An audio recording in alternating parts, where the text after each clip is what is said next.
Bonjour, je m'appelle Anna et aujourd'hui nous allons parler des pronoms d'objet directs.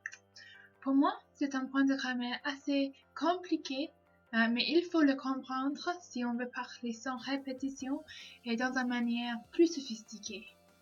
Donc je vais commencer en vous montrant une phrase sans pronom d'objet direct pour montrer pourquoi il faut savoir ce point de grammaire.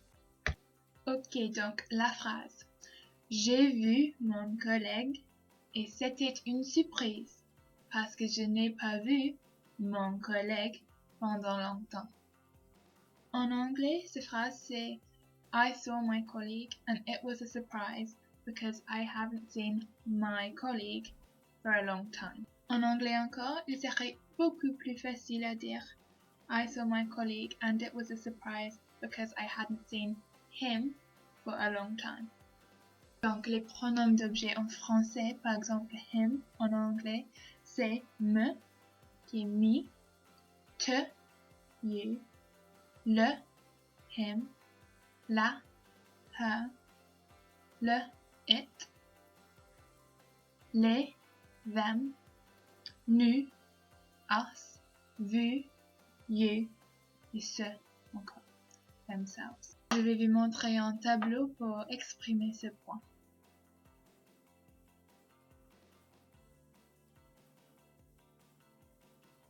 La difficulté avec les pronoms d'objet direct est leur position, je pense, mais il y a beaucoup de règles pour vous aider. 3 règles, et je vais utiliser dans mes exemples, dans ces règles, le verbe boire parce qu'il n'a pas les prépositions, et donc on peut utiliser les pronoms d'objet direct. La première règle, lorsqu'on n'a qu'une verbe, par exemple, vous voyez la lettre de motivation. Si on ne veut pas dire la lettre de motivation et à la place on veut dire can you see it, on dit vous la voyez.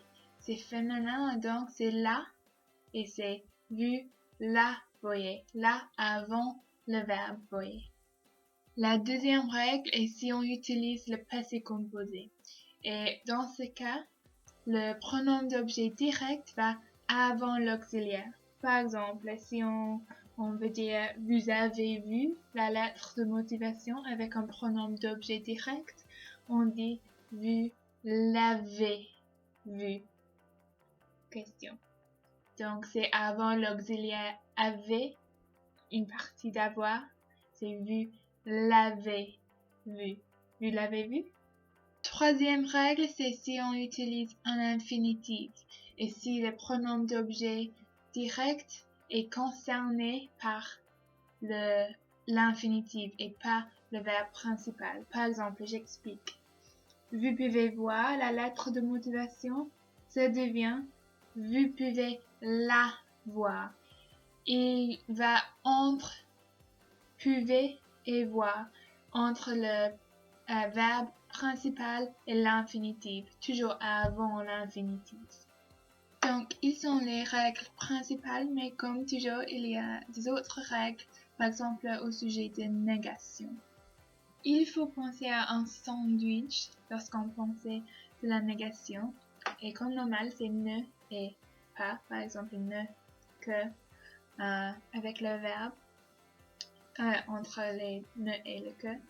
Mais avec les pronoms d'objet directs, c'est ne, me, ou te, ou le, nous, vous, ne, pronom d'objet direct, verbe, pas, que, plus. Donc dans le contexte de commerce, on peut demander une question. Vous avez lu les fichiers? Et on dit avec une réponse négative. Non, je ne les ai pas lus. Donc après toutes ces règles, je pense que maintenant, je vais vous donner quelques exemples des pronoms d'objet directs dans le contexte de commerce. Ok, la première phrase. J'ai aidé le client à remplir la questionnaire. Si on veut dire I helped him to fill out the questionnaire, qu'est-ce qu'on dit? 3, 2, 1. Je l'aidais à remplir le questionnaire. Dans cet exemple, il faut se souvenir que le pronom d'objet direct, c'est le parce que c'est un homme, parce que c'est le client, et il va avant l'auxiliaire parce qu'on utilise le passé composé. Et donc, une fois encore, c'est je l'ai aidé à remplir le questionnaire. Un autre exemple, s'il y a un anniversaire dans le bureau et quelqu'un te demande « Vous avez vu les gâteaux dans la cuisine ?» Je pourrais dire « Oui, je les ai mangés !» Bien sûr, je pourrais dire « Oui, j'ai mangé les gâteaux », mais sans répétition, c'est plus facile à dire « Oui, je les ai mangés ». Les parce que c'est plural, parce que c'est les gâteaux. Et il va encore avant l'auxiliaire.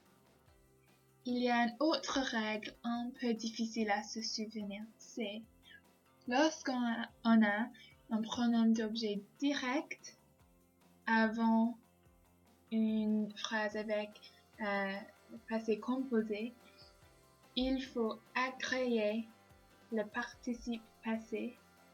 Par exemple, oui, je les ai mangés.